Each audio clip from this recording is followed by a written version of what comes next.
नमस्कार दोस्तों, स्वागत है आप सभी का एक बार फिर से हमारे चैनल ज्योतिष ग्रंथ गंगा में। दोस्तों, अगर आप अपनी लाइफ में कुछ नया सीखना चाहते हैं तो चैनल को सब्सक्राइब जरूर करिएगा। दोस्तों, सावन सोमवार व्रत में क्या खाएं, क्या नहीं खाएं? सावन में लहसुन प्याज खाएं या ना खाएं? व्रत में नमक खाएं या ना खाएं? सावन में पति पत्नी को दूरी क्यों बनानी चाहिए और कौन से रंग के कपड़े नहीं पहनने चाहिए? ऐसी कौन सी गलतियां हैं जिन्हें सावन के दौरान हमें भूलकर भी नहीं करना चाहिए? साथ ही सावन के इस पवित्र महीने में कितने सोमवार पड़ेंगे और सावन की समाप्ति कब है, आइए जानते हैं सब कुछ इस वीडियो में।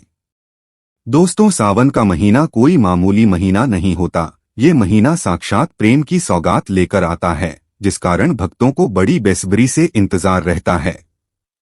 सावन का महीना इतना पवित्र होता है जिसका आप अंदाजा भी नहीं लगा सकते। सावन का त्योहार भारत में तो मनाया जाता ही है, लेकिन क्या आप जानते हैं विदेशों में भी सावन का पवित्र महीना बड़े के साथ और खुशी के साथ मनाया जाता है। वैज्ञानिक मानते हैं सावन में प्रकृति आपस में बातें करती है, वातावरण सुगम हो जाता है, हरियाली की उत्पत्ति होती है, नए नए बीज उगते हैं, वर्षा आदि होती है। हर मौसम में हरियाली साक्षात महादेव का स्वागत करती है, महादेव से बातें करती है। आपको बता दें, शास्त्रों में सावन सोमवार का व्रत जो भी महिला या पुरुष करते हैं तो वो व्यक्ति भगवान भोलेनाथ का सर्वाधिक प्रिय हो जाता है। ऐसे व्यक्ति को भगवान भोलेनाथ अपनी शरण में ले लेते हैं। दोस्तों, सावन में कावड़ यात्रा का क्या कहना? शास्त्रों के अनुसार माना जाता है कि सबसे पहले कावड़ यात्रा भगवान परशुराम ने भगवान शिव के समर्पित अपने कंधे पर उठाई थी और तभी से भगवान शिव को प्रसन्न करने के लिए कावड़ यात्रा की जाती है। दोस्तों, लेकिन क्या आप जानते हैं सावन में 10 ऐसे नियम हैं जो आपको जानना बहुत ही आवश्यक है। अगर आप इनका पालन अपने जीवन में नहीं करते हैं तो आपको भगवान शिव के क्रोध का सामना करना पड़ सकता है। आपके पूरे परिवार को गरीबी, निर्धनता और बर्बादी का सामना करना पड़ सकता है। दोस्तों, आज के वीडियो बहुत ही सुंदर है। वीडियो को अंत तक जरूर देखें क्योंकि अधूरा ज्ञान हमेशा खतरनाक साबित होता है। इसलिए वीडियो को पूरा अंत तक जरूर देखें और सच्चे दिल से कमेंट बॉक्स में लिखें हर हर महादेव, ओम नमः शिवाय। वीडियो को लाइक भी जरूर करें। तब सबसे पहले जानते हैं सावन सोमवार व्रत की तारीख। पहले सोमवार का व्रत 10 जुलाई को, दूसरे सोमवार का व्रत 17 जुलाई को, तीसरे सोमवार का व्रत 24 जुलाई को, चौथा सोमवार व्रत 31 जुलाई को, पांचवां व्रत 7 अगस्त को, छठे सोमवार का व्रत 14 अगस्त को, सातवें सोमवार का व्रत 21 अगस्त को और 8वें सोमवार का व्रत 28 अगस्त को रखा जाएगा। अब जान लेते हैं सावन सोमवार के व्रत में क्या खाना चाहिए और क्या नहीं खाना चाहिए। अगर आपने सोमवार का व्रत रखा है तो आप इस दिन सात्विक भोजन ही करें। ये निर्जला व्रत नहीं होता। अगर आपने फलाहार का संकल्प लिया है तो नमक भूलकर भी ना खाएं। आप फल वगैरह ही खाएं और कुछ मत खाना। व्रत में बाहर का गन्ने का जूस मत पीना, उसमें नमक पड़ा होता है। उनके बर्तनों में भी नमक पड़ा होता है और वो नमक आपके मुंह में जाएगा तो आपका व्रत खंडित हो जाएगा। व्रत में डिब्बाबंद जूस भी नहीं पीने चाहिए। उसमें कई केमिकल्स पड़े होते हैं जिससे व्रत टूट जाता है। दोस्तों, सावन में जब भी शुक्रवार का दिन पड़ता है तब खट्टा भूलकर भी मत खाना क्योंकि माता संतोषी इस दौरान जागृत अवस्था में होती है, वो रुष्ट हो जाएंगी। इस दिन आप पानी, पूरी, इमली की चटनी, खट्टे फल आदि जाने अनजाने में भी मत खाना क्योंकि इससे माता संतोषी क्रोधित हो जाएंगी। एक बार माता संतोषी रुष्ट हो गई तो आपको जिंदगी भर कष्ट भोगने पड़ेंगे। माता रानी भोली है, पर सावन के महीने में जो भी शुक्रवार के दिन खट्टा खाता है उसे परेशानियों का और माता के क्रोध का सामना करना ही पड़ता है। सावन में साधारण नमक फलों पर लगाकर या अमरूद के बीच में भरकर भूलकर भी नहीं खाना चाहिए। आप सेंधा नमक फलों पर लगाकर खा सकते हैं। सावन के व्रत में आप चाय पी सकते हैं, लेकिन बिना दूध की चाय ही पी ले। सावन के व्रत में दूध नहीं पीना चाहिए, इससे भगवान शिव क्रोधित हो जाते हैं। सावन में हल्दी मिलाकर दूध पीने से भयंकर श्राप लगता है। सावन में बच्चे दूध पी सकते हैं, पर बड़ों को दूध नहीं पीना चाहिए। सावन का व्रत अगर आपने मीठा रखा है तो आप खीर पराठा या दही पराठा खा सकते हैं। आप चाहे तो सेंधा नमक से बने आलू के पकवान खा सकते हैं। आलू की सब्जी कुट्टू के आटे की रोटी के साथ खा सकते हैं, लेकिन आटा ध्यान से देख लें। पुराने आटे में कीड़े पड़ जाते हैं, जिससे आपका व्रत खंडित हो सकता है। व्रतधारी को सावन सोमवार के व्रत में आटा, बेसन, मैदा, सत्तू और अनाज का सेवन नहीं करना चाहिए। इसके अलावा हर व्यक्ति को मांस, मदिरा, लहसुन, प्याज इत्यादि का सेवन भी नहीं करना चाहिए। व्रत रखने वाले व्यक्ति को धनिया पाउडर, मिर्ची पाउडर या सादे नमक का सेवन भूलकर भी नहीं करना चाहिए। सावन में चाहे आपका व्रत हो या ना हो, किसी भी व्यक्ति को कड़ी पकौड़ा नहीं खाना चाहिए और पत्तेदार सब्जियां जैसे पालक, मेथी, लाल भाजी, बथुआ, पत्ता गोभी जैसी सब्जियां या साग की सब्जियां भूलकर भी नहीं खानी चाहिए। ये जहर के समान मानी जाती है। इनमें कीड़े आ जाते हैं, सांप, बिच्छू वगैरह आ जाते हैं, और जो भी व्यक्ति सावन में बैंगन की सब्जी खाता है उस व्यक्ति को घोर पाप लग जाता है। इसी कारण लोग द्वादशी और चतुर्दशी पर बैंगन नहीं खाते। पत्तेदार सब्जियां क्यों नहीं खाई जाती? इसके पीछे एक पौराणिक कथा है। दोस्तों, सावन के पवित्र महीने में कौन सी गलतियां नहीं करनी चाहिए? ये गलतियां पाप का भागीदार तो बनाती ही हैं, साथ ही साथ ऐसा व्यक्ति नरक में अटका रह जाता है। सावन में घर के सभी लोगों को सुबह जल्दी उठना चाहिए और जितना जल्दी हो सके कम से कम पहला सावन स्नान अवश्य करें। परिवार में सबको स्नान करना चाहिए। अगर कोई बीमार है तो उस पर गंगाजल की छींटे मार दे। सावन में किसी भी गरीब का अपमान ना करे, क्या पता उस गरीब के रूप में भगवान शिव आए हो, क्योंकि भगवान शिव सावन में अपने भक्तों की परीक्षा लेने आते हैं। सावन में देर तक सोने वाली महिला का पति बर्बाद हो जाता है और उसकी मृत्यु निकट भविष्य में जल्दी हो जाती है। इसलिए पति के उठने से पहले सावन में हर स्त्री को जल्दी उठ जाना चाहिए और भगवान शिव की पूजा करनी चाहिए। सोमवार व्रत आपको अवश्य करना चाहिए। ऐसा करने से धन लक्ष्मी का वास होता है। सावन में पति पत्नी को सहवास नहीं करना चाहिए।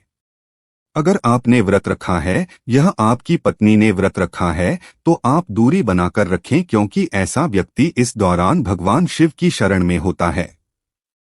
सावन में घनघोर काले वस्त्र पहनकर शिव मंदिर में नहीं जाना चाहिए। चाहे तो आप अपने घर में काले वस्त्र पहन सकते हैं, लेकिन मंदिर में भूलकर भी जाना नहीं चाहिए और व्रत में भी काले वस्त्र नहीं पहनने चाहिए। वैसे तो सावन में लहसुन, प्याज नहीं खाना चाहिए, पर यदि आपका व्रत है तो उस दिन तो पूरे परिवार को लहसुन, प्याज से परहेज करना चाहिए। सावन के महीने में घर में गंदगी नहीं होनी चाहिए, इससे प्रकृति नाराज हो जाती है। सावन में आपके घर का जो मंदिर है उसमें माचिस के खाली पड़े डिब्बे या माचिस नहीं रखनी चाहिए। सावन में घर में किसी भी व्यक्ति को गाली नहीं देनी चाहिए, चुगली आदि नहीं करनी चाहिए। पत्नी को अपशब्द नहीं कहना चाहिए और ना ही पति को अपशब्द कहने चाहिए। इससे भगवान शिव आपको शराप दे देते हैं। सावन में जो भी व्यक्ति दूध में हल्दी डालकर पीता है उसके ऊपर महाकाल का क्रोध बरसता है। सावन में बाल नाखून नहीं काटने चाहिए, दाढ़ी वगैरह नहीं बनानी चाहिए, ये आपको पहले कर लेना चाहिए। कोई ज्यादा समस्या हो तो आप ऐसा कर सकते हैं, पर शिव जी से क्षमा अवश्य मांग ले। सावन में शरीर पर तेल नहीं लगाना चाहिए। यदि आपका व्रत है तो आप शरीर पर तेल न लगाएं। माता पिता का सम्मान करना चाहिए, क्योंकि माता पार्वती को मां और भगवान शिव को पिता माना जाता है। इसलिए माता पिता में इन दोनों का वास होता है।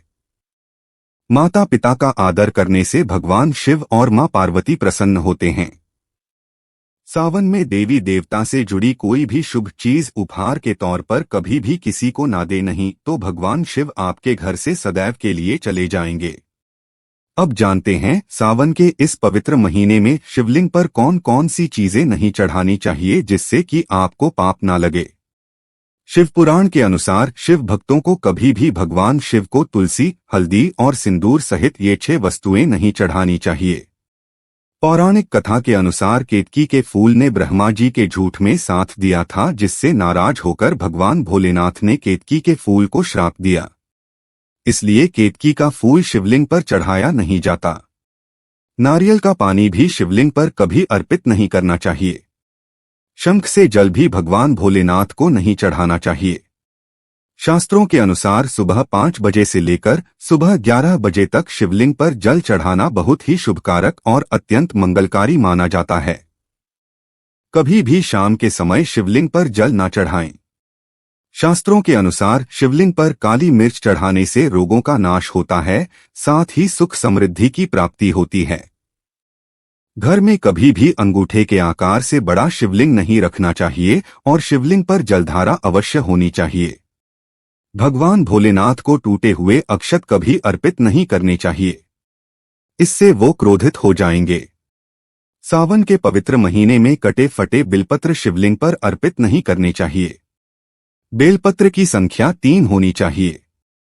पत्ते पूरे सबूत होने चाहिए। आप 6 महीने पुराना बेलपत्र भी शिवलिंग पर अर्पित कर सकते हैं, लेकिन वो कटा फटा ना हो। 6 महीने तक बेलपत्र पवित्र और शुभ माना जाता है। सच्चे दिल से बेलपत्र शिवलिंग पर चढ़ाने से 21 मनोकामनाएं पूर्ण हो जाती है। भगवान शिव को दूध में पानी डालकर अर्पित नहीं करना चाहिए, इससे आपको फल भी उसी तरह का मिलेगा। भगवान शिव को 1 बूंद भी आप अर्पित कर सकते हैं, पर दूध शुद्ध होना चाहिए और आपका मन भी शुद्ध होना चाहिए। शास्त्रों के अनुसार पीतल के कलश से शिवलिंग पर दूध चढ़ाना सबसे उत्तम बताया गया है। धार्मिक कर्मकांड में पीतल के बर्तनों का विशेष महत्व बताया गया है। विवाह अधिकारियों में इसीलिए पीतल के बर्तनों का प्रयोग किया जाता है। आपको बता दें, सोमवार को पीतल के कलश से शिवलिंग पर दूध से अभिषेक करना शुभ कारक बताया गया है। स्टील और प्लास्टिक से बने बर्तन का प्रयोग न करें। शिवलिंग पर जल चढ़ाते समय वो जल आपके पैरों के पास नहीं जाना चाहिए, इसे और शुभकारी माना जाता है। उसे लांघना भी नहीं चाहिए, उसे हम जलहारी कहते हैं।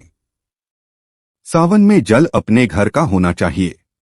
मंदिर से ही जल भरकर मंदिर में ही अर्पित नहीं करना चाहिए, इससे आपका भाग्य खराब हो सकता है। दोस्तों, हम सावन में ये चीज खा लेने से दुनिया की कोई भी ताकत आपको धनी होने से रोक नहीं पाएगी। अगर आपने सावन में ये चीज खा ली तो आपको करोड़पति होने से देर नहीं लगेगी, लेकिन सच्चे दिल से ही खाना है। दोस्तों, सावन में शिव भक्तों को शिवलिंग पर चढ़े हुए प्रसाद के रूप में थोड़ा सा धतूरा जरूर खाना चाहिए। यह आपको ज्यादा नहीं खाना है, बस अपनी जुबान पर हल्का सा टच करना है। ज्यादा खाएंगे तो आप बीमार पड़ जाएंगे, इसलिए बस टच कर ले। आप देखना, आपके अंदर सकारात्मकता का संचार हो जाएगा। आपको धनी होने से कोई नहीं रोक पाएगा। दूसरा है बेल का फल। बेल का फल प्रसाद के रूप में खाने से माता पार्वती के साथ साथ भगवान शिव की कृपा भी बरसेगी और समस्त 33 कोटि देवी देवता आपको धनवान बनेंगे। बस ये चीजें आपको खानी है, फिर आप खुद देखना, आपको धनी होने से दुनिया की कोई भी ताकत रोक नहीं पाएगी। दोस्तों, अगर भोले बाबा की कृपा हो जाए तो काल भी आपका कुछ बिगाड़ नहीं पाएगा, क्योंकि कालों के भी काल हैं। महाकाल सच्चे दिल से कमेंट बॉक्स में लिखें हर हर महादेव, ओम नमः शिवाय। उम्मीद करते हैं आपको जानकारी पसंद आई होगी। ऐसे ही धार्मिक जानकारी दिलाने वाले वीडियो देखने के लिए चैनल को सब्सक्राइब करें, बेल आइकॉन को प्रेस करें। धन्यवाद।